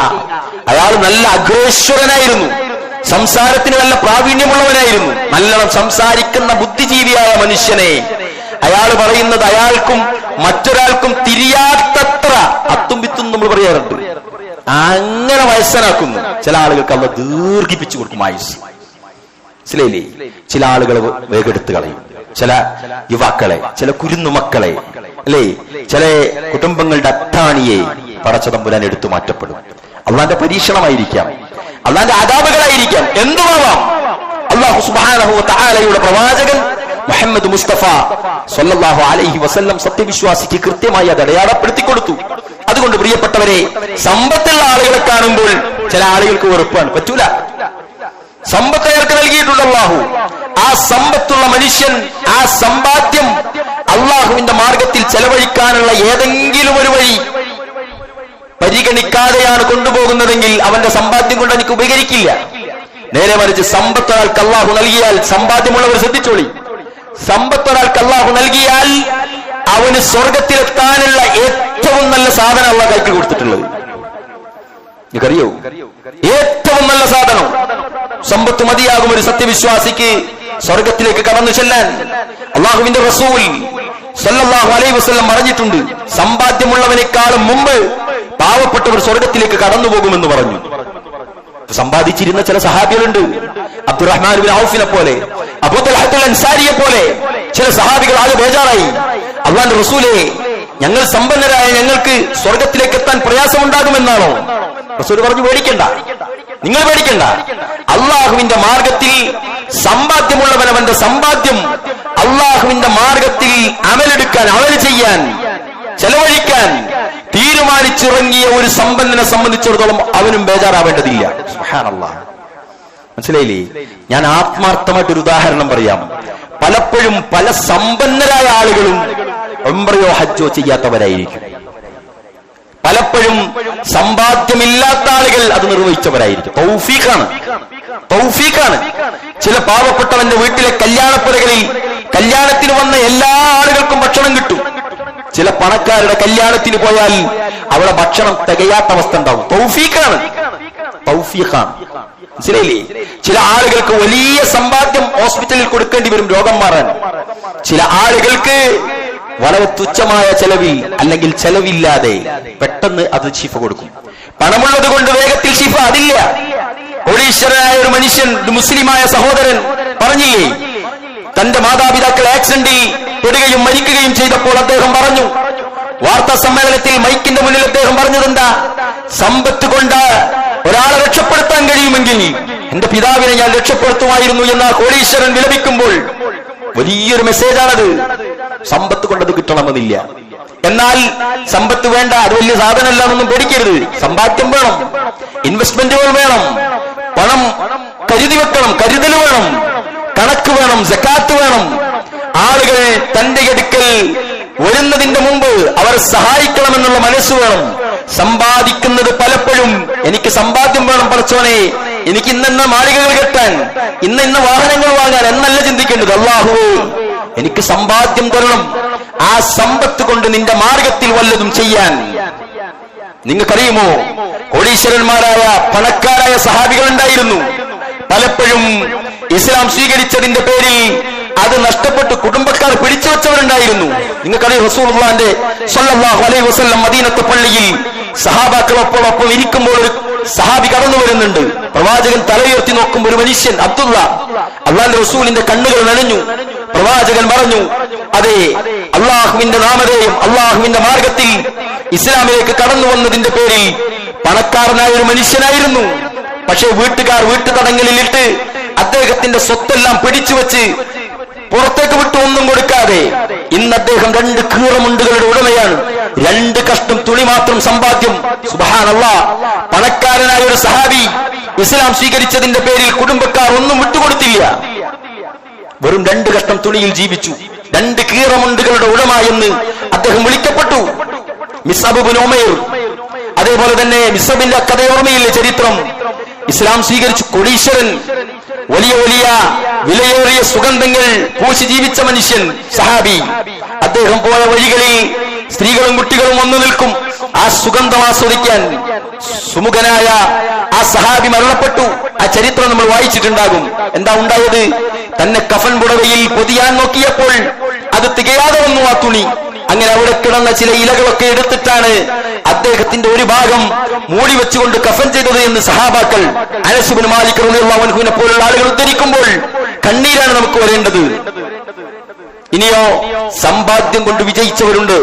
അള്ളാഹുവിന്റെ റസൂൽ സല്ലല്ലാഹു അലൈഹി വസല്ലം ഒരിക്കൽ ജുമുഅ ഖുതുബയിൽ അള്ളാഹുവിന്റെ അടുക്കൽ നിന്നൊരു ആയത്ത് വന്നു. അദ്ദേഹം അത് ഖുതുബയിൽ വിശദീകരിച്ചു. ലൻ തനാലുൽ ബിർറ ഹത്താ തുൻഫിഖു മിമ്മാ തുഹിബ്ബൂൻ വമാ തുൻഫിഖു മിൻ ഷൈഇൻ ഫഇന്നല്ലാഹ ബിഹി അലീം. വല്ലാത്തൊരായത്ത്. നിങ്ങളുടെ കൈകളിലുള്ള മൂല്യവത്തായ നിധികളിൽ നിന്ന് ദാനം ചെയ്യാത്ത കാലത്തോളം പൂർണ്ണ പ്രതിഫലം ലഭിക്കില്ല എന്ന ആയത്താണ്. സഹാബാക്കൾ ബേജാറായി. നിങ്ങളുടെ കൈകളിലുള്ള മൂല്യവത്തായത് ദാനം ചെയ്യാത്ത കാലത്തോളം, പണം ഇങ്ങനെ അട്ടിവെച്ച് മടക്കി പോക്കറ്റിലിട്ടവർ ഏതെങ്കിലും ഒരു യാചകൻ കൈനീട്ടുമ്പോൾ ഞാനും നിങ്ങളും നമ്മളുടെ വിരലുകൾ പോകും എവിടെയാണ്? ആ മടക്കി വെച്ച് അട്ടിവെച്ച നോട്ടിന്റെ ഉള്ളിലെ ഏറ്റവും ചെറിയ നോട്ട് കാണാതെ എടുത്തു കൊടുക്കുക. പക്ഷെ നമുക്ക് ഉറപ്പാണ്, നമ്മൾ കോൺഫിഡന്റ് ആണ് അത് 10 രൂപ എന്നുള്ളത്. അല്ലേ? ആലോചിച്ച് നോക്കിയേ. അല്ലെങ്കിൽ ഇങ്ങനെ കീശയിൽ ഇങ്ങനെ തട്ടും, കുലുങ്ങുന്നുണ്ടോ ചോദിക്കും. കുലുങ്ങിയിട്ടില്ലെങ്കിൽ ആളോട് പറയും ഒന്നുമില്ല. കാരണം കുലുങ്ങിയത് ചോദിക്കാൻ വന്ന ആളാണ് ഇയാളെന്ന്. കൊടുക്കൂല. ഖുർആൻ പറഞ്ഞു, ലൻ തനാലുൽ ബിർറ ഹത്താ തുൻഫിഖു മിമ്മാ തുഹിബ്ബൂൻ. നിങ്ങളുടെ കൈകളിലുള്ള മൂല്യവത്തായത് ദാനം ചെയ്യാത്ത കാലത്തോളം നിങ്ങൾക്ക് പരിപൂർണ പ്രതിഫലമില്ല കേട്ടോ. പരിശുദ്ധ ഖുർആനിൽ ആയത്ത് വന്നു. നിങ്ങൾക്കറിയുമോ, അന്നത്തെ ജുമുഅ ഖുതുബ കഴിഞ്ഞ് സുബ്ഹാനല്ലാഹ് സഹാബാക്കൾ ബേജാറായി. എന്താ ഞങ്ങളുടെ കൈകളിലുള്ള മൂല്യവത്തായത്? അന്ന് സഹാബാക്കളിൽ ഒരു കോടീശ്വരൻ ഉണ്ടായിരുന്നു, അബൂ തൽഹത്തുൽ അൻസാരി. മദീനത്തെ ബാബു ജിബ്രീലിന് സമീപത്തുള്ള ബൈറുഹ എന്ന മനോഹരമായ തോട്ടം, ആ തോട്ടത്തിന്റെ ഉടമ, നിരവധി തോട്ടങ്ങളുടെ ഉടമ. അന്ന് അബൂ തൽഹത്തുൽ അൻസാരി അള്ളാന്റെ റസൂലിന്റെ അടുക്കലേക്ക് വന്നിട്ട് പറഞ്ഞു, അനസ് ഇബ്നു മാലിക് റിപ്പോർട്ട് ചെയ്യുന്നത്, പ്രവാചകന്റെ അടുക്കലേക്ക് വന്നിട്ട് പറഞ്ഞു, അള്ളാന്റെ റസൂലെ, ഇന്നത്തെ ഖുതുബയിൽ താങ്കൾ ഓതിയ ആയത്തുണ്ടല്ലോ, എന്നെ ബേജാറാക്കുന്നുണ്ട്. എനിക്ക് ഏറ്റവും ഇഷ്ടപ്പെട്ട എന്റെ തോട്ടം ബൈറുഹ, ആ ബൈറുഹ എന്ന തോട്ടമാണ് എന്റെ കൈകളിലുള്ള മൂല്യവത്തായ നിധി. ഞാനിതാ വളച്ച അള്ളാന്റെ റസൂലെ, ഞാനിതാ അള്ളാന്റെ മാർഗത്തിൽ താങ്കളെ ഏൽപ്പിക്കുകയാണ്. കൊടുത്തു കളഞ്ഞു. ഏറ്റവും മൂല്യവത്തായത് കൊടുത്തു. ഇനിയോ, അതേ ഖുതുബ കേട്ട ഉമർ ബിൻ ഖത്താബ് റളിയല്ലാഹു അൻഹു അദ്ദേഹത്തിന്റെ ഊഴമാണ്. അദ്ദേഹം എന്ത് ചെയ്തെന്നറിയണം? മഹാനായ ഉമർ ബിൻ ഖത്താബ് അദ്ദേഹത്തിന്റെ സ്വത്തുക്കളിൽ ഏറ്റവും വീര്യപ്പെട്ടത് ഖൈബർ യുദ്ധം കഴിഞ്ഞ് കിട്ടിയ ഗനീമത്ത് വീര്യം വെച്ചപ്പോൾ അദ്ദേഹത്തിന് ചെറിയൊരു ഭൂമി കിട്ടിയിരുന്നു. ഖൈബർ യുദ്ധത്തിൽ അള്ളാഹുവിന്റെ റസൂലിന്റെ അടുക്കലേക്ക് വന്നുകൊണ്ട്, പ്രവാചകരെ, എന്റെ കൈകളിലുള്ള മൂല്യവത്തായ നിധി എന്നത് ഖൈബറിൽ കിട്ടിയ ഗനീമത്താണ്, ഞാനിതാ ഏൽപ്പിക്കുന്നു, കൊടുത്തേച്ചു. ഇനി അബ്ദുല്ലാഹ് ഇബ്നു ഉമർ, അദ്ദേഹം നേരെ വീട്ടിലേക്ക് ചെന്നു. ഒന്നുമില്ല, ആകെയുള്ളത് വലിയ സമ്പാദ്യം പൈസ കൊടുത്തു വാങ്ങിയ ഒരു അടിമ സ്ത്രീ ഉണ്ടായിരുന്നു. ആ അടിമ സ്ത്രീയെ അദ്ദേഹം എന്തു ചെയ്തു? മോചിപ്പിച്ചു കളഞ്ഞു. റോമാക്കാരിയായ ആ അടിമ സ്ത്രീയെ തനിക്ക് വിവാഹം കഴിച്ചാൽ പോലും അത് പ്രശ്നമാകുമോ എന്ന് അദ്ദേഹം വിചാരിച്ചു. അവളെ സ്വതന്ത്രയാക്കി വിട്ടു. അവളെ വീണ്ടും മടക്കിയെടുക്കലായി തീരുമോ എന്ന ഭയം നിമിത്തം അവളെ വിവാഹം കഴിക്കാൻ പോലും അദ്ദേഹം തുനിഞ്ഞില്ല. വിവാഹം കഴിക്കാം, പക്ഷെ വിവാഹം കഴിച്ചാൽ ആ മൂല്യവത്തായ നിധി ഞാൻ തിരിച്ചെടുത്തു എന്ന് ഭയപ്പെട്ടു അദ്ദേഹം. പ്രവാചകൻ സല്ലല്ലാഹു അലൈഹി വസല്ലമയുടെ അതേ ഖുതുബ കേട്ട പാവപ്പെട്ടൊരു മനുഷ്യനുണ്ടായിരുന്നു, സയ്യിദ് ഇബ്നു ഹാരിഥ. ഖുതുബ കഴിഞ്ഞ് ബേജാറോടെ വീട്ടിൽ ചെന്ന്, പ്രിയപ്പെട്ടവരെ, ഒന്നുമില്ലാത്ത സഹാബി തന്റെ വീട്ടിൽ ചെന്ന് അടുക്കളയിലേക്ക് ചെന്ന് നോക്കുമ്പോൾ ഒരു പാത്രം പോലുമില്ല, അടുപ്പിലൊന്നുമില്ല, ഒന്നുമില്ലാത്തൊരു പാവപ്പെട്ട മനുഷ്യൻ. പക്ഷേ കൈകളിലുള്ള മൂല്യവത്തായത് ദാനം ചെയ്തിട്ടില്ലെങ്കിൽ പ്രതിഫലമില്ല എന്ന് ഭയന്ന് മുറ്റത്തതാ റസൂലുള്ളാഹി സ്വല്ലല്ലാഹു അലൈഹി വസല്ലം യുദ്ധഭൂമിയിലേക്ക് വിളംബരം ചെയ്താൽ ശത്രുപാളയത്തിലേക്ക് കുതിച്ചു കയറാൻ വെച്ചിരുന്നൊരു കുതിരയുണ്ടായിരുന്നു. പനയിൽ കെട്ടിവെച്ച കുതിരയുടെ കയറും പിടിച്ച് അള്ളാഹുവിന്റെ റസൂലിന്റെ അടുക്കലേക്ക് പോകുന്നുണ്ട് സയ്യിദ് ഇബ്നു ഹാരിസ. പ്രവാചകരെ, ലൻ തനാലുൽ ബിർറ ഹത്താ തുൻഫിഖൂ മിമ്മാ തുഹിബ്ബൂന എന്ന ആയത്ത് എന്നെ ഭയപ്പെടുത്തുന്നു. എന്റെ കൈകളിലുള്ള മൂല്യവത്തായ നിധി ഇതാ ഈ അരോഗതൃഗാത്രനായ കുതിരയാണ്. ഞാൻ ഈ കുതിരയെ അള്ളാന്റെ മാർഗത്തിലേക്ക് ദാനം ചെയ്യുന്നു. മനസ്സിലായില്ലേ? സമ്പത്തുള്ളവർ അവിടെയെല്ലാം വിജയിച്ചു. ഇന്നും മദീന നിങ്ങൾ നോക്ക്, മദീനത്തെ പള്ളി ഏറ്റവും വിശാലമായ പള്ളി അല്ലേ? അള്ളാഹുവിന്റെ റസൂൽ സല്ലല്ലാഹു അലൈഹി വസല്ലം ജനങ്ങൾ കൂടിയപ്പോൾ ഒരിക്കൽ എഴുന്നേറ്റ് നിന്നിട്ട് പറഞ്ഞു, നമുക്ക് സ്ഥലം വേണം. മദീനത്തെ പള്ളി നിറഞ്ഞിരിക്കുന്നു, തൊട്ടടുത്തുള്ളതെല്ലാം മറ്റുള്ള ആളുകളുടെ സ്ഥലമാണ്. ആര് വാങ്ങും? ആരെങ്കിലും ആ ഭൂമി വാങ്ങി തന്നാൽ അവർക്ക് സ്വർഗത്തിൽ പകരം ഉന്നതമായത് ലഭിക്കുമെന്ന് റസൂലുള്ളാഹി സല്ലല്ലാഹു അലൈഹി വസല്ലം. കോടീശ്വരന്റെ അടുക്കൽ പോയിട്ട് നിങ്ങൾ അത് വാങ്ങിത്തരണേ എന്ന് റസൂല് റസീറ്റായിട്ട് പോയിട്ട് ചോദിച്ചതല്ല, പ്രവാചകൻ അങ്ങോട്ട് വിളംബരം ചെയ്തു. കാരണം എന്താ? അല്ലാഹുവിന്റെ റസൂലിന്റെ സഹാബികളിൽ ദാനം ചെയ്യുക സമ്പന്നനാകണമെന്നില്ല. അത് സയ്യിദ് ഇബ്നു ഹാരിസ തെളിയിച്ചതാണ്, പല പാവപ്പെട്ടവരും തെളിയിച്ചതാണ്. അതുകൊണ്ട് റസൂൽ എന്ത് ചെയ്തു? അങ്ങോട്ട് പ്രഖ്യാപിച്ചു, ഇനി നിങ്ങളുടെ ഇഷ്ടമാണ്, ആരാണ് സഹായിക്കുക എന്നറിയില്ല. പ്രവാചകൻ സല്ലല്ലാഹു അലൈഹി വസല്ലം പ്രഖ്യാപിച്ചു. ഉസ്മാൻ ഇബ്നു അഫ്ഫാൻ, ഇന്നും നമുക്ക് കാണാം ഉസ്മാൻ ഇബ്നു അഫ്ഫാൻ മദീനത്തെ മസ്ജിദുൻ നബവിയുടെ ഭാഗങ്ങളിൽ ഉസ്മാൻ ഇബ്നു അഫ്ഫാൻ സ്പോൺസർ ചെയ്തു വാങ്ങിയ സ്ഥലം പ്രത്യേകമായിട്ട് നമുക്ക് കാണാൻ സാധിക്കും. സുബ്ഹാനല്ലാഹ്. ഇനിയോ റോമാക്കിണർ, വെള്ളമില്ലാതെ മദീനക്കാർ പ്രയാസപ്പെട്ട സന്ദർഭത്തിൽ അള്ളാഹുവിന്റെ റസൂൽ സല്ലല്ലാഹു അലൈഹി വസല്ലം പ്രഖ്യാപിച്ചു, എന്താ? ഓരോ ബക്കറ്റ് വെള്ളത്തിനും പണം കൊടുത്തിട്ട് വെള്ളം കോരുകയാണ്. റസൂൽ പറഞ്ഞു, മൻ യശ്തരി ബിഇർ റൂമ ഫജഅൽ ദൽവഹു മാ ദിലാഇൽ മുസ്ലിമീൻ. ആരാണ് ബിഇർ റൂമ വാങ്ങിത്തരിക, അവർക്ക് പകരം സ്വർഗത്തിൽ കിട്ടും. എഴുന്നേറ്റ് നിന്നു ഉസ്മാൻ ഇബ്നു അഫ്ഫാൻ. റോമാക്കിണർ 15,000 ദീനാറങ്ങാനാണ് വാങ്ങിയത്. ഇന്നെന്താ ദീനാറിന് വില? ആ ദീനാറുകൾ കൊടുത്ത്, സുബ്ഹാനല്ലാഹ്, ദീനാറുകൾ കൊടുത്ത് റോമാക്കിണർ വാങ്ങി ഉസ്മാൻ ഇബ്നു അഫ്ഫാൻ, എന്നിട്ട് മുസ്ലിങ്ങൾക്ക് ദാനം ചെയ്തു. ഇന്നും അവിടുത്തെ ഒരു തുള്ളി വെള്ളം കുടിച്ചാൽ 1400 വർഷങ്ങൾക്ക് മുമ്പ് നമ്മോട് വിട പറഞ്ഞ ഉസ്മാൻ ഇബ്നു അഫ്ഫാന്റെ കൂലി കിട്ടുന്നു. സമ്പത്ത് കൊണ്ടങ്ങനെ സ്വർഗം നേടിയവർ. പ്രിയപ്പെട്ടവരെ, അവിടെയാണ് നമ്മൾ ശ്രദ്ധിക്കേണ്ടത്. സമ്പാദ്യം എന്നത് ഭൗതികമായ കാര്യം നേടാനുള്ള ഒരു സ്രോതസ്സായിട്ട് മാത്രം നമ്മൾ കണ്ടാൽ ആ സമ്പത്ത് നമുക്ക് ഉപകാരം ഉണ്ടാവില്ല. നേരെമറിച്ച് പാവപ്പെട്ട ഒരുത്തൻ പ്രാർത്ഥിക്കേണ്ടത്, പടച്ചോനെ എനിക്കും പൈസ തരും, പടച്ചോനെ എനിക്കും പണം വേണം, പടച്ചോനെ എനിക്ക് ഇന്നത് ചെയ്യാൻ, ഇന്ന ആളുകളെ സഹായിക്കാൻ, ഇന്ന ആൾ സഹായിക്കുന്നത് പോലെ എനിക്കും സഹായിക്കണം. ആ മനസ്സോളങ്ങൾ തേടി നോക്ക്, ആ ഉദ്ദേശത്തോടെ തേടി നോക്ക്, പണം വരും. ഇനിയോ അവിടെയാണ് ഒന്ന് നമ്മൾ ശ്രദ്ധിക്കേണ്ടത്. രണ്ടാമത്തത്, അമിതമായി ചെലവഴിക്കാൻ പാടില്ല. അമിതമായി ചെലവഴിക്കാൻ പാടില്ല എന്ന് പറഞ്ഞാൽ പള്ളിയുടെ കളക്ഷന് വന്നാൽ ഒരുപാട് കൊടുക്കണ്ടെന്നല്ല. അന്ന് നമുക്കറിയാം ആവശ്യം, അത്യാവശ്യം, അനാവശ്യം, മൂന്നും നമുക്കറിയുന്നതാണ്. ആവശ്യം, അത്യാവശ്യം, അനാവശ്യം. നമ്മളുടെ ചെലവുകളിൽ എന്ത് ചെലവഴിക്കുമ്പോഴും നമ്മളൊന്ന് ചിന്തിച്ചു നോക്കുക, ഇത് ആവശ്യമാണോ? പരിഗണിക്കണം. ഇനി പരിഗണിച്ചിട്ടില്ലെങ്കിലോ പ്രശ്നമില്ല, ആവശ്യം. അത്യാവശ്യമാണോ? പരിഗണിക്കണം. പരിഗണിച്ചിട്ടില്ലെങ്കിൽ പ്രശ്നമുണ്ട്. അനാവശ്യമാണോ? പരിഗണിക്കരുത്. സത്യവിശ്വാസികളാണെങ്കിൽ ആ പണം നല്ല കാര്യത്തിലേക്കാണ് പോകേണ്ടത്. ഇനി നമ്മൾ ചിന്തിക്കുക, നമ്മൾ ചെയ്യുന്ന ഓരോ കാര്യവും ആരും പറഞ്ഞു തരണ്ട അത് വേണ്ടിയതാണോ വേണ്ടാത്താണോ. എല്ലാവർക്കും എല്ലാവരുടെ മനസ്സാക്ഷിയും പറഞ്ഞു തരും. എല്ലാവർക്കും അതിൽ കൃത്യമായ ബോധവുമുണ്ട്. അതുകൊണ്ട് തന്നെ അതിനെ പറഞ്ഞു തരാൻ, അതിനെ വിവേചിച്ച് മനസ്സിലാക്കി തരാൻ മറ്റൊരാൾ ആവശ്യമില്ലാത്തത് നമുക്കറിയാം. അവിടെയാണ് പ്രിയപ്പെട്ടവരെ സമ്പത്ത്. ഇന്നൽ മുബദ്ദിരീന കാനൂ ഇഖ്വാന ശയാത്തീൻ വകാന ശൈത്താനു ലിറബ്ബിഹി കഫൂറ. നിശ്ചയമായും ദുർവ്യയമായി വിതറുന്നവൻ പിശാചുക്കളുടെ സഹോദരന്മാരായി തീരുന്നവൻ അല്ലാഹുവിന്റെ ഖുർആനാണ് പറയുന്നത്. അതുകൊണ്ട് പ്രവാചകൻ സല്ലല്ലാഹു അലൈഹി വസല്ലം പറഞ്ഞില്ലേ, 3 കാര്യങ്ങൾ പടച്ച തമ്പുരാൻ വല്ലാതെ വെറുക്കുന്നുണ്ട് കേട്ടോ എന്ന് പറഞ്ഞ് 3 കാര്യങ്ങൾ അല്ലാഹുവിന്റെ റസൂൽ എണ്ണി. എന്തൊക്കെയാ എണ്ണിയത്? പ്രവാചകൻ സല്ലല്ലാഹു അലൈഹി വസല്ലം എണ്ണിയത് 3 കാര്യങ്ങൾ. ഒന്നെണ്ണി ഖൈല വഖാൽ, കണ്ടതും കേട്ടതും പറയൽ. കസറത്തു സുആൽ, അനാവശ്യമായ ചോദ്യങ്ങൾ ചോദിക്കൽ. പിന്നെയോ വഇളാഅത്തുൽ മാൽ, സമ്പത്ത് ദുർവ്യയം ചെയ്യൽ. ചില ആളുകൾക്ക് അങ്ങനെ ഉണ്ട്, പൈസക്കൊരു വിലയുണ്ടാവില്ല. പൈസ ഇങ്ങനെ വരും, ചെലവഴിക്കുന്നതിനൊരു കണക്കും കാര്യം ഒരു ചൂടും ഉണ്ടാവില്ല. പൈസ വീണ് പോയാൽ പോലും എവിടെയും പോയതെന്ന് നോക്കൂല. അത് പോട്ടെന്നാ പറയാ. അത്ര ധാർഷ്ട്യത്തോടെ ജീവിക്കുന്ന, അഹങ്കാരിയായി ജീവിക്കുന്നവർ കണക്കുണ്ടാവില്ല. കച്ചവടം ഒരു സാധനം വാങ്ങുമ്പോൾ എത്ര ആയി എന്നൊന്നും ചോദിക്കൂല. അയാൾ പറയുന്ന കൊടുക്കൊണ്ട് പോകും, സൂക്ഷിക്കൂല. അയാൾ തരുന്നത് എണ്ണി നോക്കൂല. ചില ആളുകൾ എണ്ണി പോലും നോക്കൂല. അതവിടെ വന്നോട്ടെ. കിബറാണത്. ശരിക്ക് കൃത്യമായി എണ്ണി നോക്കി കൃത്യമായ ധാരണയിൽ നമ്മൾ ജീവിക്കണം. കണക്ക് വേണം. വരുമാനം എത്രയുണ്ട് എന്നുള്ള ധാരണ വേണം. ലാഭം എത്രയുണ്ട് എന്നുള്ള കണക്ക് വേണം.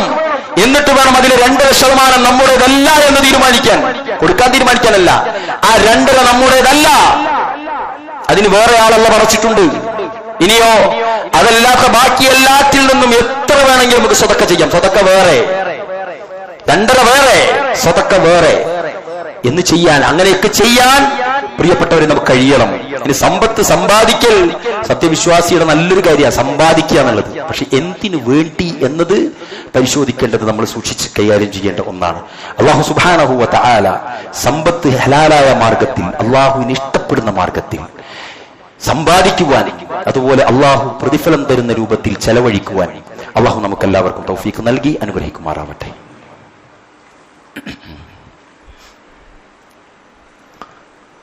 അൽഹംദുലില്ലാഹ് الذي علم بالقلم علم الإنسان ما لم يعلم أيها الناس اتقوا الله عباد الله أوصيكم وإياي ثانيا بتقوى الله.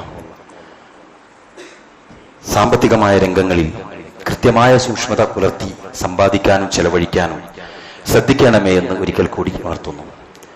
മഹാനായ ഖത്താദ റഹിമഹുല്ലാഹ് പറയുന്നു, തബ്ദീർ എന്നാൽ, അദ്ദേഹം പറയുകയാണ്, അത്തബ്ദീറു അന്നഫഖതി ഫീ മഅസിയത്തില്ലാഹി തആല വഫീ ഗൈരിൽ ഹഖ് വഫിൽ ഫസാദ്. തബ്ദീർ എന്നാൽ അള്ളാഹുവിനെ ധിക്കരിക്കുന്ന വിഷയത്തിലും ന്യായമല്ലാത്ത കാര്യത്തിലും കുഴപ്പത്തിലും സമ്പത്ത് ചെലവഴിക്കുന്നത്. അതാണ് ഇന്നൽ മുബദ്ദിരീന എന്ന് പറഞ്ഞ തബ്ദീർ. മനസ്സിലായില്ലേ? അതായത് പണം ചെലവഴിക്കുന്ന ഒരാൾ ന്യായമല്ലാത്ത കാരണത്താൽ കാര്യത്തിന്, അതേപോലെ അള്ളാഹുവിനെ ധിക്കരിക്കുന്ന വിഷയത്തിൽ, അതേപോലെ തന്നെ മറ്റു കുഴപ്പങ്ങൾ ഉണ്ടാക്കാൻ, അതിനു വേണ്ടിയിട്ട് ആരെങ്കിലും സമ്പാദ്യം ചെലവഴിച്ചാൽ അത് അല്ലാഹു സുബ്ഹാനഹു വ തആല ഈ തബ്ദീർ എന്ന് പറഞ്ഞ, ധാരാളിത്തം എന്ന് പറഞ്ഞ കുറ്റം കിട്ടും, പിശാചിന്റെ ചങ്ങാതിമാരായിരിക്കും അവർ എന്ന് പറഞ്ഞതിൽ പെടുന്നു എന്ന് അദ്ദേഹം പഠിപ്പിക്കുന്നു. ഇനി പ്രിയപ്പെട്ടവരെ, കച്ചവട രംഗത്ത് അല്ലാഹുവിന്റെ റസൂൽ പറഞ്ഞു, അൽ മുസ്ലിമു അഖുൽ മുസ്ലിം വലാ യഹില്ലു ലിമുസ്ലിമിൻ ബാഅ മിൻ അഖീഹി ബൈഅൻ ഫീഹി ഗൈബുൻ ഇല്ലാ ബയ്യനഹു ലഹു. ഒരു മുസ്ലിം മുസ്ലിമിന്റെ സഹോദരനാണ്. താൻ കച്ചവടം നടത്തുന്ന ചരക്കിൽ വല്ല ന്യൂനതയും ഉണ്ടായിട്ട് അത് വെളിപ്പെടുത്താതെ കച്ചവടം നടത്താൻ ഒരു മുസ്ലിമിന് പാടുള്ളതല്ല. ഇബ്നു മാജ ഉദ്ധരിക്കുന്ന ഹദീസിലൂടെ അല്ലാഹുവിന്റെ റസൂൽ സല്ലല്ലാഹു അലൈഹി വസല്ലം. ഇനിയോ സമ്പത്ത്, സമ്പാദ്യവുമായി ബന്ധപ്പെട്ട് നമ്മൾ എങ്ങോട്ട് പോയാലും അത് ടച്ച് ചെയ്ത് നിൽക്കുന്ന ഒരു വലിയ ഹറാമ് കിടക്കുന്നുണ്ട്. എന്താണത്? പലിശ. നിങ്ങൾ ആലോചിച്ച് നോക്കിയേ. സമ്പത്ത് വരുന്നതിൽ പലിശ, സമ്പത്ത് ചെലവഴിക്കുന്നതിൽ പലിശ, സമ്പത്ത് ശേഖരിച്ചു വെക്കുന്നതിൽ പലിശ. ഈ സമ്പത്തില്ലാത്തൊരുത്തൻ സമ്പന്നനായി ജീവിക്കാൻ തീരുമാനിക്കണമെങ്കിൽ അതിനും വേണ്ടത് അവന് പലിശയാണ്. നിങ്ങൾ നോക്കിയേ, ഇന്ന് നാട്ടിൽ ആരെടുത്താ പ്രിയപ്പെട്ടവരെ കാറില്ലാത്തത്? എല്ലായിടത്തും വാഹനം, എല്ലാവർക്കും വീട്. സുഭിക്ഷതയുടെ, സമ്പന്നതയുടെ അടയാളമായിട്ടാണ് നമ്മളൊക്കെ വിചാരിക്കുന്നത്. പലപ്പോഴും ഭൂരിപക്ഷം ആളുകളും, മനസ്സിലായില്ലേ, അതായത് ചെറിയ 1 ലക്ഷം രൂപക്ക് ചെറിയൊരു വണ്ടി വാങ്ങിയിട്ട് ഒരു മനുഷ്യൻ അവൻ ഹലാലായ സമ്പാദിച്ചു, ചെറിയൊരു സെക്കൻഡ് ഹാൻഡ് വണ്ടി വാങ്ങി ജീവിക്കുന്ന ഒരു മനുഷ്യനെ ദാർഢ്യത്തോടെ റോഡരികിൽ വെച്ച് ചീത്ത പറഞ്ഞ് ചീറിപ്പാഞ്ഞു പോകുന്ന വലിയ വാഹനക്കാരൻ യഥാർത്ഥത്തിൽ ആ റോഡിലും ഈ ദുനിയാവിൽ ഏറ്റവും നല്ല രൂപത്തിൽ ഓടിക്കാനും അർഹൻ അയാളാണ്, ചെറിയ ആള്. കാരണം എന്താ? അവന്റെ സമ്പാദ്യത്തിൽ സൂക്ഷ്മതയോടെ സ്വന്തം വാങ്ങിയ വാഹനം. മറ്റേതോ ആരാന്റെ പണം, മറ്റേതോ ലോൺ എടുത്തിട്ട് പലിശക്ക് വാഹനം വാങ്ങിയവന്റെ കിബർ. ചിന്തിച്ചു നോക്ക് പ്രിയപ്പെട്ടവരെ. അല്ലാഹുവിന്റെ റസൂൽ സല്ലല്ലാഹു അലൈഹി വസല്ലം പഠിപ്പിച്ചു പരിശുദ്ധ ഖുർആനിലെ ആയത്ത് യംഹഖുല്ലാഹു റിബ വയുർബിസ് സദഖാത്ത്.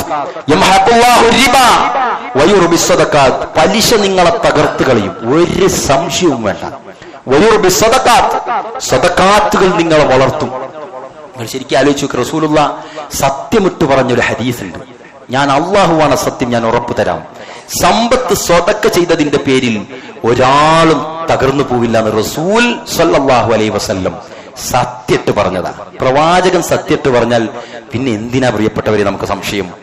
സ്വതക്ക ചെയ്തതിന്റെ പേരിൽ നിങ്ങൾ തന്നെ നോക്കിക്കോളി. സ്വതക്ക കൊടുത്ത് അമ്പേ പരാജയപ്പെട്ട ഒരാളെ നമുക്ക് കാണിക്കാൻ പറ്റുമോ? പറ്റൂല. എന്നാൽ പലിശയുമായി ബന്ധപ്പെട്ട് ലോൺ എടുത്തിട്ട് കച്ചവടം ചെയ്ത്, ലോൺ എടുത്ത് വീടെടുത്ത്, ലോൺ എടുത്ത് ഇന്നെന്ന പരിപാടിക്കെല്ലാം ഉപയോഗിച്ച് ലോൺ കൊടുത്ത് പലിശ വാങ്ങി പലിശ തിന്ന് ജീവിച്ച എത്ര ആളുകൾ നമുക്ക് പറയാൻ പറ്റും? എത്ര രാജ്യങ്ങൾ മുട്ടുകുത്തിപ്പോയിട്ടുണ്ട് പ്രിയപ്പെട്ടവരെ. ഇത് അല്ലാഹുവിന്റെ കലാമ് പറഞ്ഞതാണ്.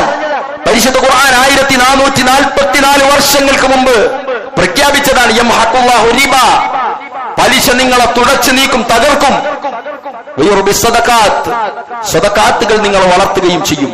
അതുകൊണ്ട് അത്തരം അപകടകരമായ പലിശയുമായി ബന്ധപ്പെട്ടു പോയിട്ടുണ്ടെങ്കിൽ ഒരു ജാള്യതയും വേണ്ട പ്രിയപ്പെട്ടവരെ, രക്ഷപ്പെടണം. ഇല്ലെങ്കിൽ നമ്മുടെ പ്രാർത്ഥന പോലും അല്ലാഹു സ്വീകരിക്കില്ല.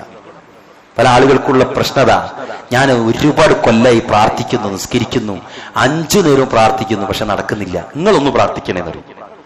കാരണം മൂപ്പര് പ്രാർത്ഥിച്ചെടുക്കൂല. കംപ്ലീറ്റ് 100% എന്താണ്? പലിശയിൽ മുങ്ങിയിട്ട് ജീവിക്കുകയാണ് ആള്. പ്രവാചകൻ സല്ലല്ലാഹു അലൈഹി വസല്ലം പറഞ്ഞു, അൻ അബ്ദില്ലാ ഖാല ലഅന റസൂലുള്ളാഹി സല്ലല്ലാഹു അലൈഹി വസല്ലം ആകില റിബ വമുകിലഹു. പ്രവാചകൻ പറഞ്ഞു, അബ്ദുല്ലാഹ് റളിയല്ലാഹു അൻഹുവിൽ നിന്ന് നിവേദനം, പലിശ തിന്നുന്നവനെയും തീറ്റിപ്പിക്കുന്നവനെയും പ്രവാചകൻ സല്ലല്ലാഹു അലൈഹി വസല്ലം ശപിച്ചിരിക്കുന്നു. ഇമാം മുസ്ലിം ഉദ്ധരിക്കുന്ന ഹദീസാണ്. അറിയോ, പലിശയിൽ നിങ്ങൾക്കറിയാം, പലിശയുടെ പ്രതികൾ ഇങ്ങനെ അള്ളാഹു എണ്ണാന്ന് വിചാരിച്ചു. 1 പലിശ കൊടുത്തവൻ, 1 പലിശ വാങ്ങിയവൻ, 2 അതിന് സാക്ഷി നിന്നവൻ, 3 അതിന് എത്തുകാരനായി നിന്നവൻ, 4 അതിന്റെ ഇങ്ങനെ പലിശയുമായി ബന്ധപ്പെട്ട 70 പ്രതികളെ നമ്മൾ പിടിക്കാൻ പോവുക ഒരു കേസിൽ. 70ാമത്തെ ആ പലിശയുമായുള്ള 70ാമത്തെ ബന്ധമുള്ള ആൾ പലിശയുടെ തുടക്കക്കാരനല്ല, പലിശ വാങ്ങിയിട്ടില്ല, കൊടുത്തിട്ടില്ല, പലിശ ഒപ്പിച്ച് കാണിച്ചു കൊടുത്തവൻ, അല്ലെങ്കിൽ ഇതിലേ പോയാൽ മതി അങ്ങനെ സഹായിച്ചു കൊടുത്തവൻ, ഇന്നാളെ നമ്പർ കൊടുത്തവൻ, അങ്ങനെ പലിശയുമായി ബന്ധപ്പെട്ട് 70ാമത്തെ ആൾക്കുള്ള ശിക്ഷ എന്താണെന്നറിയോ? അള്ളാഹുവിന്റെ റസൂൽ സല്ലല്ലാഹു അലൈഹി വസല്ലം പറയാ, സ്വന്തം മാതാവിനെ വ്യഭിചരിച്ചവൻ തുല്യനാണ്. അള്ളാഹു കാത്തുരക്ഷിക്കുമാറാവട്ടെ. വ്യഭിചാരം എത്ര മ്ലേച്ഛമാണെന്ന് നമുക്കറിയാം. വ്യഭിചരിക്കുന്നതിൽ നമുക്ക് ഒരിക്കലും സഹിക്കാൻ പറ്റാത്തതാണ് നമ്മുടെ ഉമ്മനെ നമ്മൾ വ്യഭിചരിക്കുക എന്നുള്ളത്, ആരെങ്കിലും വ്യഭിചരിക്കുക എന്നുള്ളത്. ഇനി അതിലും സഹിക്കാൻ പറ്റാത്തതാണ് സ്വന്തം മാതാവിനെ അതേ പുത്രൻ വ്യഭിചരിക്കുക എന്നുള്ളത്. മനസ്സിലായോ? അപ്പൊ ഈ തെറ്റ് എത്ര വലിയ പാപാ നിങ്ങൾ ആലോചിക്കുക. ഇനിയോ പലിശയുമായി ബന്ധപ്പെട്ട് പോയിട്ടുണ്ടെങ്കിൽ അവർക്ക് എളുപ്പത്തിൽ ഒരു സന്തോഷ വാർത്തയും കൂടി ഞാൻ പറയാം. റസൂലുള്ളാഹി സ്വല്ലല്ലാഹു അലൈഹി വസല്ലം പഠിപ്പിച്ചതായി പണ്ഡിതന്മാർ, ഏതൊരു തിന്മയും നമ്മൾ നിർത്തുമ്പോൾ അതിന്റെ ബാക്കി പത്രം ഇങ്ങനെ കിടക്കും, അല്ലേ? വ്യഭിചാരം ഒരുത്തൻ നിർത്തിയാൽ വ്യഭിചരിച്ച ബിൽഡിംഗ് അവിടെ ഉണ്ടാവും, വ്യഭിചരിച്ച വാഹനം അവിടെ ഉണ്ടാവും, വ്യഭിചരിച്ച സ്ത്രീ മുന്നിൽ ജീവിക്കുന്നുണ്ടാവും, വ്യഭിചാരത്തിലുണ്ടായ കുട്ടി ഉണ്ടാവും അവിടെ. അങ്ങനെ വ്യഭിചാരത്തിന്റെ ചില അടയാളങ്ങൾ അവിടെ ബാക്കിയായിരിക്കും. ഇയാൾ വ്യഭിചാരം നിർത്തിയാൽ അമ്മ പുറത്തു കൊടുക്കും, ഒരു സംശയവും വേണ്ട. എന്നാലും അയാൾക്ക് അതൊരു തലവേദനയായിരിക്കും, അല്ലേ? കൊലപാതകം ഒരാൾ നിർത്തിയാൽ ചിലർ മണ്ണിന്റെ അടിയിലായിട്ടുണ്ടാവും, കബറ് കുഴിച്ചു പോയിട്ടുണ്ടാവും, അല്ലേ? ചിലരെ കൊന്നു കഴിഞ്ഞിട്ടുണ്ടാവും. ആ താൻ കൊന്നുകളഞ്ഞ ആ പിതാവിന്റെ മക്കൾ അനാഥരായിട്ട് നമ്മുടെ മുന്നിൽ ജീവിക്കുന്നുണ്ടാവും. തലവേദനയാണ്, ആലോചിച്ചൊക്കെ, തലവേദനയാണ്, അല്ലേ? ചില ഹറാമുകൾ നിർത്തിയാലും അത് നമ്മളെ വല്ലാതെ പിന്തുടരും, ബേജാറാക്കും. അതുകൊണ്ടാണ് പല സഹാബാക്കളും ആർത്ത് കരഞ്ഞത്. ഇസ്ലാമിലേക്ക് കടന്നു വന്ന് എല്ലാം പൊറുക്കപ്പെടുമെന്ന് അള്ള പറഞ്ഞിട്ടും ചില തിന്മകളോർത്ത് ചിലർ കരഞ്ഞു, ചില തിന്മകളോർത്ത് ചിലർ ബോധം കെട്ടുപോയി. മനസ്സിലായോ? ചില പാപങ്ങൾ ഇങ്ങനെ കിടക്കും. എന്നാൽ പലിശ ശ്രദ്ധിച്ചോളി, പലിശ നമ്മൾ ഇന്ന് നിർത്തിയാൽ അതുവരെ തിന്നതള്ള പുറത്തു, അതുവരെ കൊടുത്തതള്ള പുറത്തു, കഴിഞ്ഞു, ഖലാസ്. മനസ്സിലായോ? പലിശയുമായി ബന്ധപ്പെട്ട ആളുകൾക്കാണ് പലപ്പോഴും നമുക്ക് മടിയെന്താ, എങ്ങനെ ഇതിൽ നിന്ന് ഒഴിവാകുക? ഇത് കുറെ തിന്നു പോയിട്ടുണ്ട്, അതും പലിശയാണ്, ഇതും പലിശയാണ്, വാഹനവും പലിശയാണ്, വീടും പലിശയാണ്, കെട്ടിയോളത്തുള്ളതും പലിശയാണ്. എന്താക്കുമെന്ന് ചിന്തിക്കുന്നവരെ ഒരു ഉദറുമില്ല പറയാൻ. ഇന്ന് നിർത്തിയാൽ ഇതുവരെ തിന്നത് ഖലാസ്, സ്റ്റോപ്പായി. അവിടെ നിന്ന് അങ്ങോട്ട് അവൻ എന്തായി? അവനൊരു പ്രയാസമില്ല. ആ ഹറാം എന്നാൽ ശിക്ഷയോ ഈ പറഞ്ഞത് ബന്ധപ്പെട്ട് കിടന്നാൽ ഏറ്റവും അപകടമാണ്. നിങ്ങൾ എല്ലാവരും ആത്മാർത്ഥമായിട്ട് ആലോചിച്ച് അത്തരം കാര്യങ്ങളിൽ ബന്ധപ്പെട്ടു പോയിട്ടുണ്ടെങ്കിൽ എത്രയും പെട്ടെന്ന് രക്ഷപ്പെടണം. അതിന്നെന്ന കാരണം കൊണ്ടല്ലേ. പിശാച് പലതും പറഞ്ഞു തരും. ചിലപ്പോ പന്നിയിറച്ചി അത്യാവശ്യ ഘട്ടങ്ങളിൽ എന്താ പറയാ ഹലാലല്ലേ എന്ന് പറഞ്ഞ ഹദീസൊക്കെ ആയിരിക്കും നമുക്ക് വരിക. പറ്റൂല, അതൊന്നും ഇതിന് പെട്ടതല്ല. അതുകൊണ്ട് അതിലേക്ക് നമ്മൾ ശ്രദ്ധിക്കുക. ഒന്ന്, പണം സമ്പാദിക്കുമ്പോൾ ഹലാൽ. പണം സമ്പാദിക്കുമ്പോൾ ഹലാൽ എന്ന് മാത്രമല്ല, സമ്പാദിക്കുന്നത് നന്മക്ക് വേണ്ടിയായിരിക്കണം. സമ്പാദ്യം ദൂർത്തടിച്ച് തീർക്കാൻ പാടില്ല. സമ്പാദിക്കുമ്പോൾ അതിൽ പലിശ വരാൻ പാടില്ല. സമ്പാദിച്ചതെടുത്ത് പലിശക്ക് കൊടുക്കാനും പാടില്ല. ഇനി അനാവശ്യമായ ചോദ്യങ്ങൾ ഇങ്ങനെ നമ്മളെ ചോദിപ്പിക്കും. തുക കഴിഞ്ഞാലൊക്കെ നമുക്ക് ചോദിക്കാനുണ്ടാവും. ശ്രദ്ധിക്കുക, പല ചോദ്യങ്ങളും പിശാച് ചോദിപ്പിക്കുന്നതായിരിക്കും. ശരിയല്ലേ? പലിശയിൽ നിന്ന് നമ്മൾ രക്ഷപ്പെടുക, അതിന് ഒരു ദുർവുമില്ല. ഇനിയോ, മുസ്ലിങ്ങളുടെ പൊതുസ്വത്ത്, പ്രിയപ്പെട്ടവരെ, നമ്മളെ വിശ്വസിച്ച് ഏൽപ്പിച്ചത് എടുക്കുക എന്നത് ഹറാമായ സമ്പാദ്യമാണ്. പൊതുനന്മക്ക് വേണ്ടി ചെലവാക്കേണ്ടത് അന്യായമായി ചെലവാക്കുക എന്നത് ഗൗരവമുള്ള കാര്യമാണ്. وعن خولة الأنصارية قالت سمعت رسول الله صلى الله عليه وسلم يقول إن رجالا يتخوضون في مال الله بغير حق فلهم النار يوم القيامة. ഇമാം ബുഖാരി ഉദ്ധരിക്കുന്ന ഹദീസിൽ ഖൗല റളിയല്ലാഹു അൻഹു റസൂലുള്ളാഹി സ്വല്ലല്ലാഹു അലൈഹി വസല്ലം പറയുന്നതായിട്ട് കേട്ടു എന്ന് പറഞ്ഞു ഉദ്ധരിക്കുന്നു. അർഹതപ്പെടാത്ത രീതിയിൽ അള്ളാഹുവിന്റെ സമ്പത്തിൽ മുഴുകുന്ന ചിലരുണ്ട്. അവർക്ക് പരലോകത്ത് നരകമാണുള്ളത്. കർമ്മശാസ്ത്ര പണ്ഡിതന്മാർ പറഞ്ഞത് പൊതുസ്വത്ത് യത്തീമിന്റെ സ്ഥാനത്താണ് എന്നാണ്. പൊതുസ്വത്ത് തിന്നാന്ന് പറഞ്ഞാൽ യത്തീമിന്റെ മുതൽ തിന്നതിന് തുല്യമാണ്.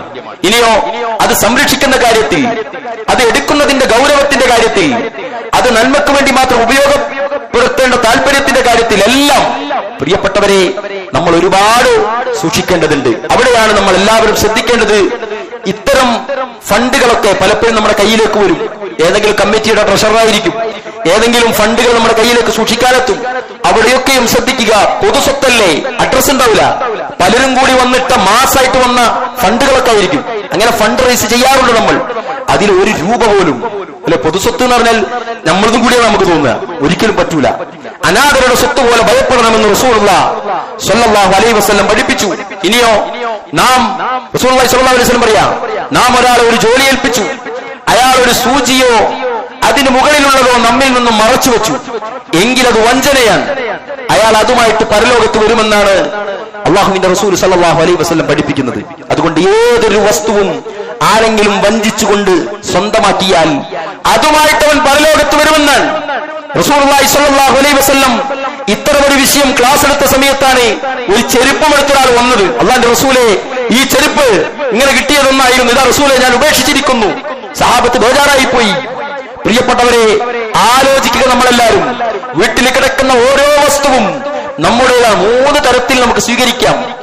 ഏത് വസ്തുവും പണവും എങ്ങനെയാ?